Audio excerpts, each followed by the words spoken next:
voltei para a nossa aula de ciências. Na nossa aula de ciências, a gente veio estudando sobre o sol, sobre a importância do sol, sobre a sombra, não é mesmo?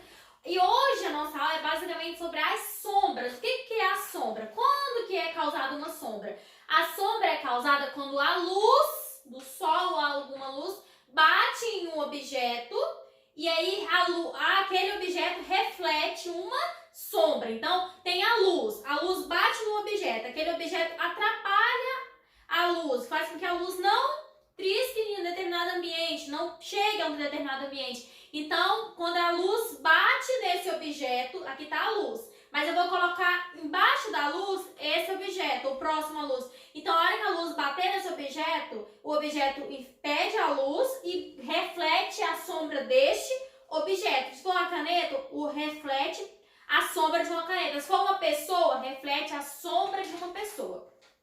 E vocês têm um texto, como vocês estão vendo aqui, para responder algumas perguntinhas através do que a gente vem estudando e através do texto. O texto tem o título As Sombras. Quando um foco de luz encontra um obstáculo, quando a luz, o foco da luz, encontra um obstáculo. O obstáculo é um objeto, uma pessoa, alguma coisa que impede a luz.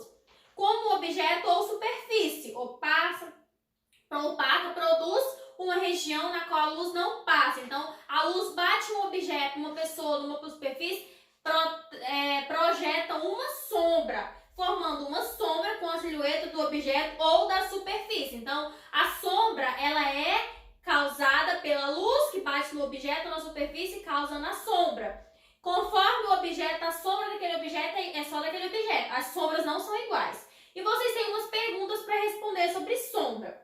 Primeiro, onde podemos observar sombra no nosso dia a dia? Onde você pode ver que tem sombra? Ó, nas casas, nos prédios, não é? Nas árvores, nos objetos. Dentro do seu quarto você consegue fazer sombra, né? Com a luz bate no objeto, você vê que reflete a sua sombra, a sombra de alguma coisa que você tá na mão. Então, em vários lugares do seu dia a dia.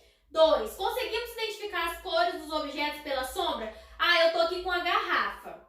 E aí bateu a luz aqui e causou a sombra da garrafa. Eu consigo identificar só olhando a sombra da garrafa. Eu consigo identificar qual que é a cor daquela garrafa? Não consigo. Por quê? Porque todas as sombras são iguais. Aí a questão 3 fala assim, as sombras sempre são iguais? Não, as sombras mudam. Cada objeto, superfície ou pessoas, né? A pessoa nem tanto tem uma sombra. Então, as sombras não são iguais. Cada objeto produz uma sombra, não é mesmo? Conseguimos identificar as cores dos objetos? Deixa eu botar a questão 2 para vocês. Pelas sombras? Não. Por que a gente não consegue identificar a cor do objeto só olhando na sombra? Porque todas as sombras são pretas, certinho? Só para voltar na questão 2. Então, essa foi a nossa aula de ciências de hoje, bem curtinha, falando sobre sombras.